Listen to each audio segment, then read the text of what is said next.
Happy Sunday morning, everybody. Gabby and I are at Whetstone Park again.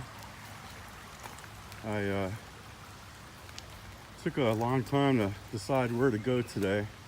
We had a lot of rain last night, and I knew it was going to be squishy at most places. This isn't my first choice. Well, I guess it was my first choice because we're here, but Sundays at Whetstone Park, it's going to be a freaking madhouse, and I've already seen dogs aplenty off leash. It's really discouraging. I guess I just have to deal with it. People just don't know the ordinances. Dogs are not allowed off leash in public. That's plain and simple and period. There's no exceptions. Yeah, there's more. Anyway, I'm just gonna chill. Let Gabby be Gabby.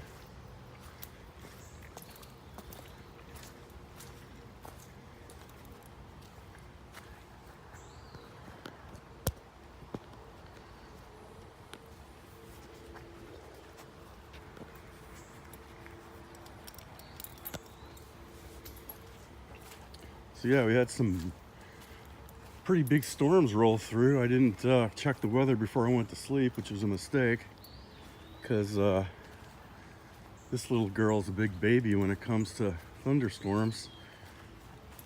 She woke up at around, I don't know, 1:30 or 2 or something like that, and was getting all upset and breathing hard and making that funny smiley face she makes when she's really anxious. She heard the storm coming much sooner than I did, and once it was upon us, I didn't have the wherewithal to give her comfort drops right away, so I had to play nanny for about an hour and a half until the meds kicked in.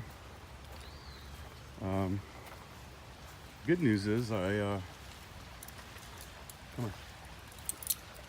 figured out a possible solution. Well, maybe not a solution, but a way to soften the blow of a storm is I know that when we quiet. I know that when I'm anxious or upset, I like to eat. And come on, amp down. And Gabby's no exception to that rule.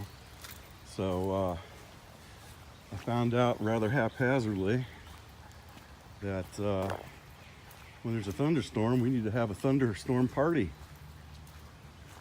And last night that entailed getting little cheese crackers out that we so aptly named Thunder Crackers. And what I did was I just distracted her away from the noise and the light of the storm, which lasted for, oh my gosh, it was about an hour and a half. It was terrible. But we had a good time. I cranked up the music to cover the sound of the thunder. Animals tend to feel the thunder through their feet and other senses other than their ears. And diverting her attention to the food and the music and getting all excited at 2:30, 3 o'clock in the morning seemed to do the trick. And after a while, the comfort drops kicked in, and even though it was still storming out pretty bad, I was able to lower the TV volume and stop feeding her cheese crackers, and she eventually fell back to sleep. She's a big baby though. She gets all hyperventilating and gets all whiny and panting like crazy. And at her age, it's not a good thing to do, because I'm sure her heart rate was just skyrocketing and her blood pressure because of the anxiety. You could just see it on her poor girl's face.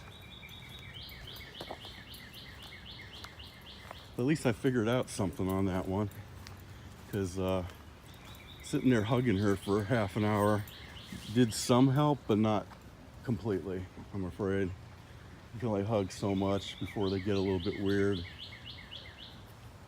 So next time it's thunderstorm parties with thundercrackers and loud music and earlier medication next time.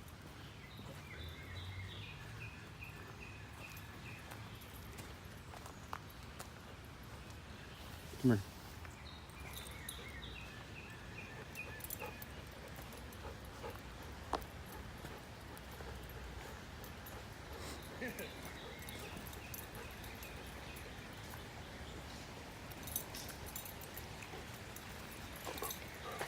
No, no.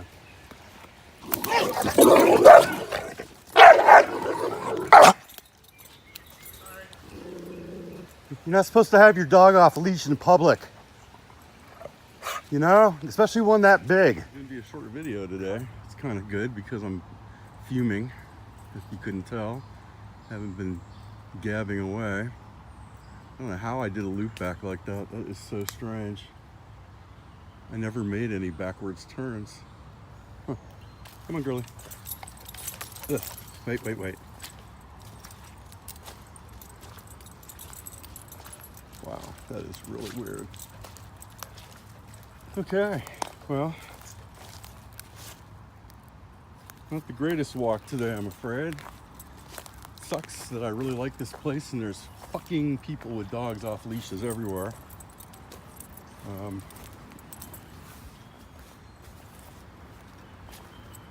It's just ridiculous. It really is. Doesn't make any sense to me. But I understand people's desire to have their dogs roam free, but not in a public park. If you're in the middle of the woods somewhere on your property, sweet. Take your dog, let him run around like crazy.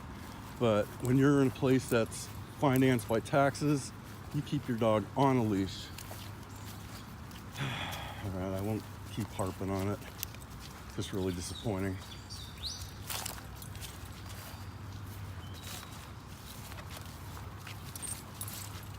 I think to avoid the mad rush, we have to get here really early in the morning, which is probably something I won't be able to do very often.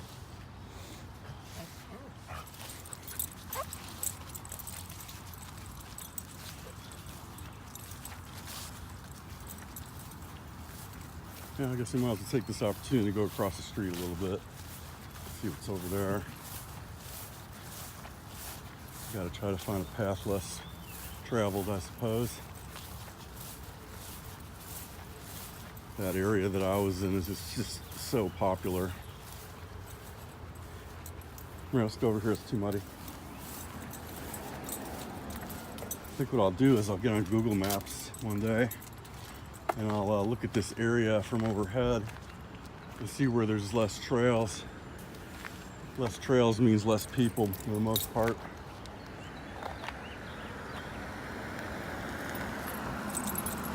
I really got to move to a place where you can escape from people. I know, you too, right? People and dogs, they both suck. Let's go steal a bunch of mutt mitts. That'll make me feel better.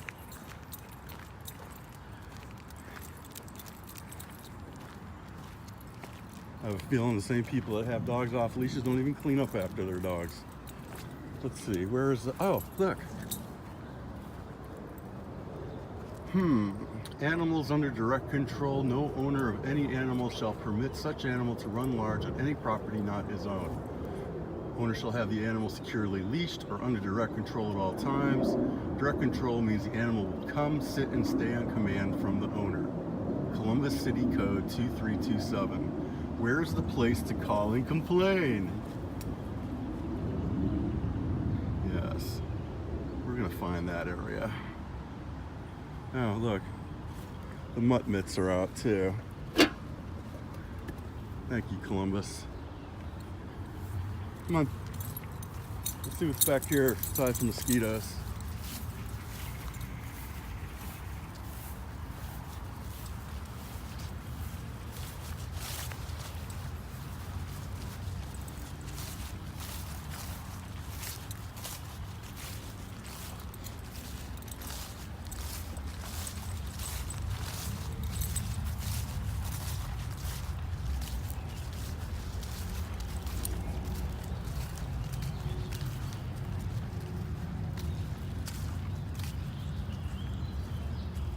This is interesting. Looks like they built a little holding pond back here.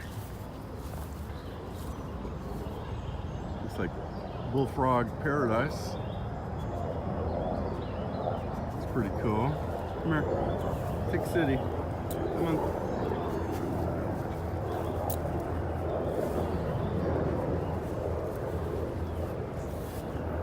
I don't want you in the tall grass. Come on.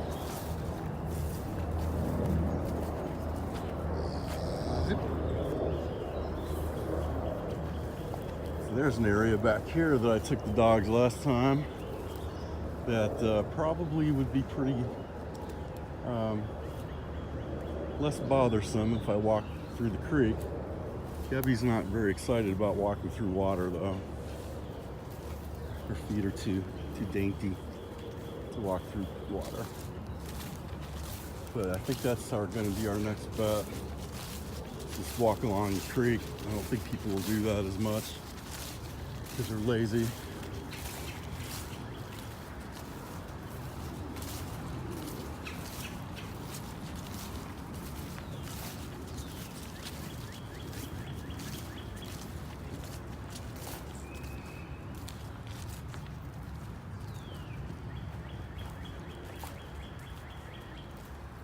Come here. Yeah, see, this would be a good place. I mean, not right. We're not going down there. Don't even try. But I can enter over here from this side and just take her all the way down there. I think next time we come, we're gonna do that adventure and hopefully stay away from these stupid people. What I'd love to do is just sit here and watch people bring their dogs off leash and snap a picture of their license plate and tell them I'm going to report them to animal control. I'll make them think twice. But I don't want to hurt the dogs. It's the people I don't give a fuck about.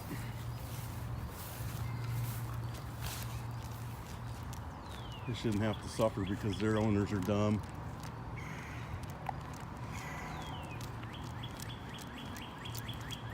I don't think the roses are quite blooming yet. It's close. I think it's usually near between Memorial Day and Father's Day, maybe, or June in general. I think is Rose Month. Ah. Leg, good girl.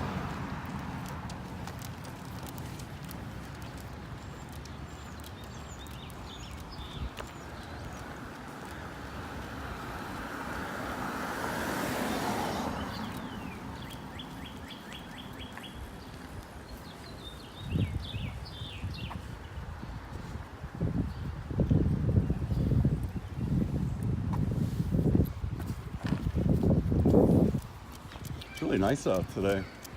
It's cool. It's not supposed to get much above 70, low 70s today. A little bit of a threat of rain. Might have to do the back lawn. That's about all I have planned today.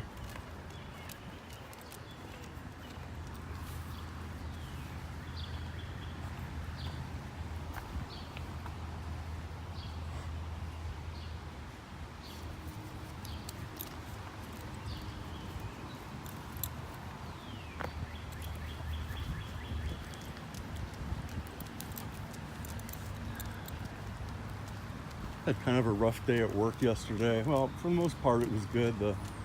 My doctor left me alone for several hours while he went and ran errands, which I think is going to show that he's got some trust in me. I mean, I still got yelled at a few times. I've got to learn how to better hold cats. I'd forgotten after all these years how to hold a cat the right way, and he makes me kind of nervous when we're doing procedures with cats because he gets grumpy, and I know why he gets grumpy is because he's gotten bit. And cats are the worst. Dogs are they warn you with a little nip. Cats do not warn you. They take a bite and then they keep biting all the way up your arm until you can pry them off of your arm. It's can be pretty disturbing. My problem is I don't know how. I'm gonna pick up this Mylar balloon because it just pisses me off.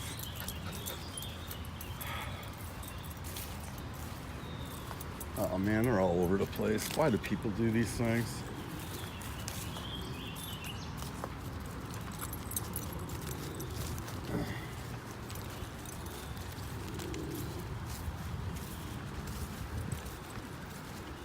Anyway, I've got to learn how to do that.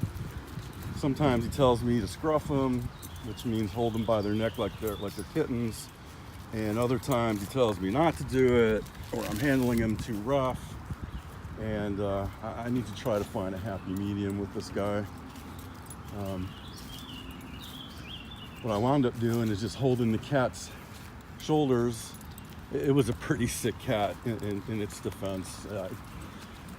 I think it's probably going to be euthanized on Monday when I'm there.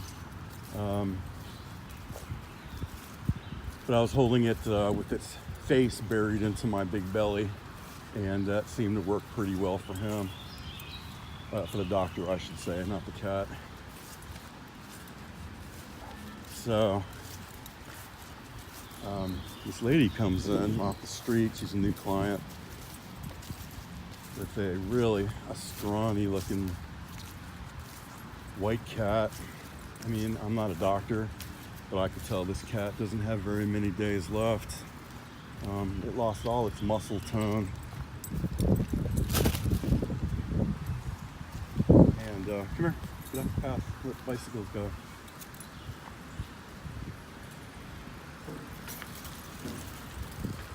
It had lost all its muscles, and it was just a bag of skin and bones, extremely dehydrated.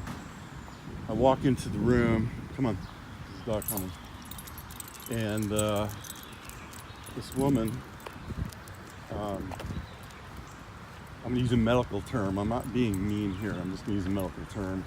She was supremely obese and definitely struggling just to get around, carrying the carrier with the cat in it. I mean, the cat couldn't have weighed more than 6 pounds. It should have been a 14-pound cat. But anyway, I walk in, and after we did the exam, I heard the doctor start his conversation with, well, this cat is very, very sick. So I shut the door and walk out, because that's kind of my cue to let him talk to the owners a little bit. And so I get back in there to help him with what's called subcutaneous fluids, where we take a needle, a very large bore needle, and hook it up to a banana bag, which is a IV fluids bag, and you inject fluid called a bolus underneath the skin, and over time the bolus acts like the cat's drinking, and it slowly releases the water into the system. Well, I could tell she was crying really bad at one point. Her glasses were all wet and her face was all wet, and I kind of whispered to her that there's tissues right in back of you. Why don't you grab one? And the doctor gave her the instructions on how to do the sub-Q fluids. Well, hold on. So, the doctor is telling her how to do it, and you need 2 people to do it. You can't do it with one person. You need someone to be holding the cat, because the needle is pretty large, and they do feel it going in, and they feel the water going in. And while this cat was pretty lethargic, if it starts getting better over the weekend, which I think we can all agree is probably not going to happen, it'll start twitching and scraping and scrapping, and it'll have a 4-inch needle in his back. So she's all upset. I check her out at the front desk. She pays her exam fee, and she makes an appointment for Monday morning to drop the cat off to see if there's anything we can do. So I offer to walk her outside and carry the cat, because she's definitely struggling trying to carry this. So we're walking and talking, and she's telling me she has some friends, but they're really not reliable, and there's no way that she could find anyone to help her do the subcutaneous fluids with her. And she started bawling, and I started crying, and well, I gave her a hug, which is within my professional rights. And I just told her to spend some time with him this weekend and have a good weekend with him, and tell him all the things she wants to tell him, and she understood. So I think that the cat's going to braid down over the weekend, and she's probably going to make what will probably be a very smart decision to put the cat out of its pain. It's an older cat. We're not quite sure what's wrong with it, but it's just not doing well. It's not worth keeping that life going, since we have the opportunity as humans to be compassionate and to release the animal. Come here, this looks kind of interesting over here, honey. Come here. To release the animal back to nature where it can be pain-free. So I have a feeling that she's gonna drop the cat off right before I get there on Monday.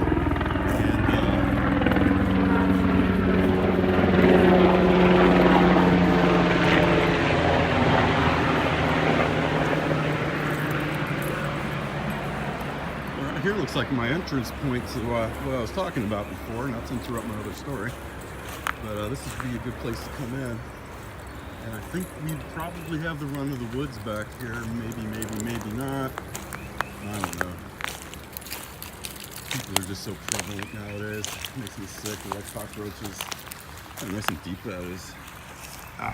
Sorry my fingers keep getting in here. My tripod broke again. And don't drinky. By the time I say don't drink, she's already got a mouthful of water. The reason I don't like her to drink is because of a disease called leptospirosis. It's a infected wild animals pee and poop, and it gets into the water, and it gets. I said no drinking, and it gets into companion animals' mouths when they drink. I don't want her to have another bout of diarrhea. Now she is immunized against lepto, but that doesn't mean diddly. They can still get any disease that they are immune, or that they are vaccinated against. Unfortunately, they aren't perfect. Neither are they perfect for humans. So Monday's probably going to be a little bit of a bummer if that happens. On top of that, here comes some tiny little dogs. We're going to hang out back here for a minute. I've got an ear cropping surgery on Monday morning, bright and early. And I know my doctor does not like doing them. He charges a lot of money for them as a result. And this person wants to do 3 dogs. And I'm not comfortable with ear crop surgery. I think it is mutilation of the animal. However, I understand it. I watch some.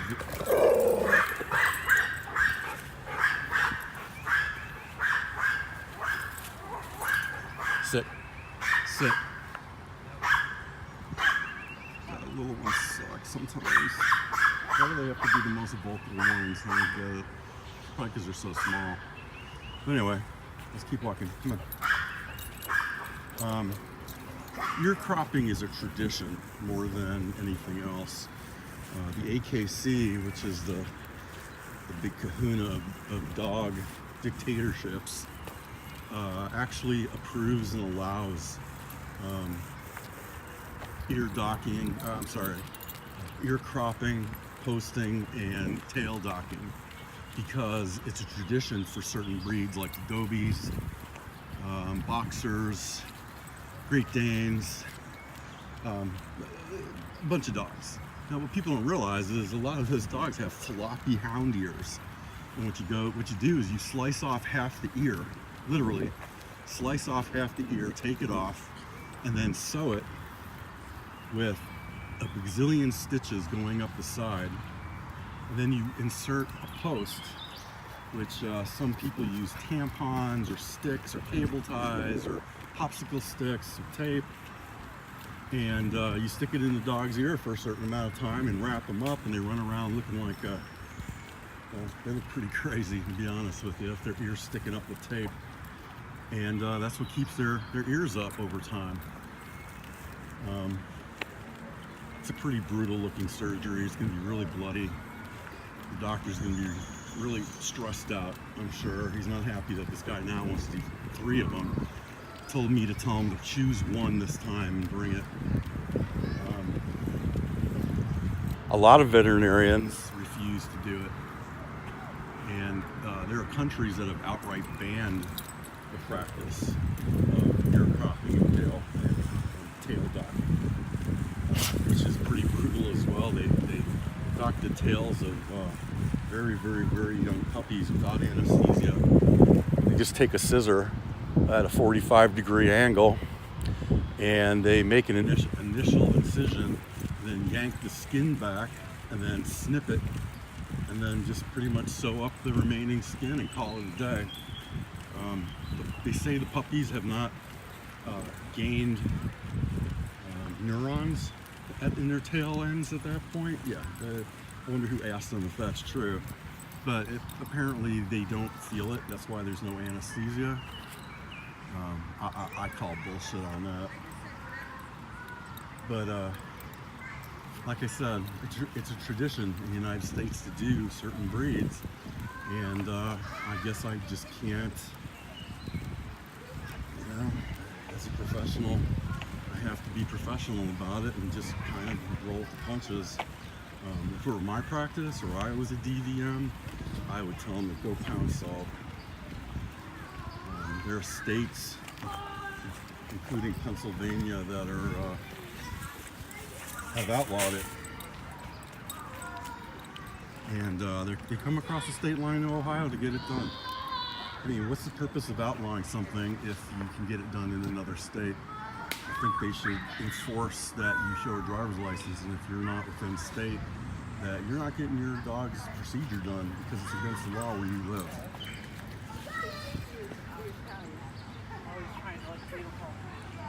But, I'm torn. I have no choice. I'm gonna have to do the surgery. I'll be just monitoring the vitals, but I'll still be standing there watching it, and it's not a short surgery either.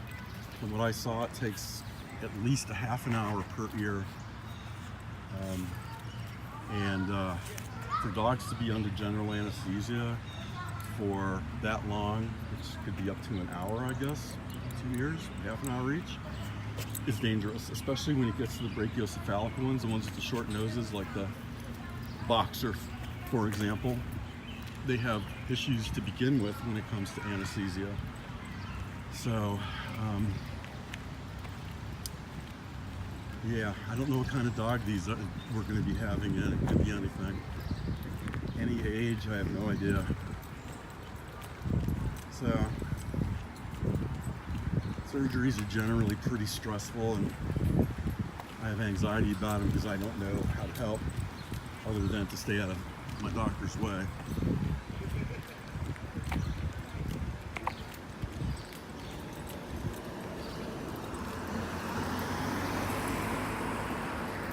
So I suppose I'll have something to talk about on my next adventure with Gabby. We're gonna head back. There's too many freaking people here now. Let's cross the street. It's a pretty good walk. It's about 40 minutes.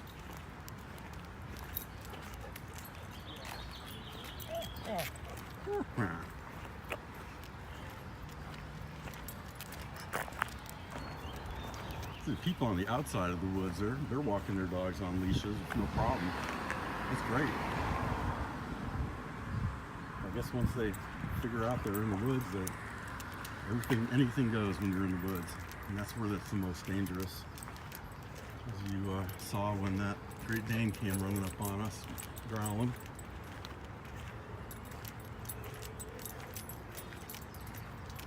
But I guess that puts to rest another walk with us.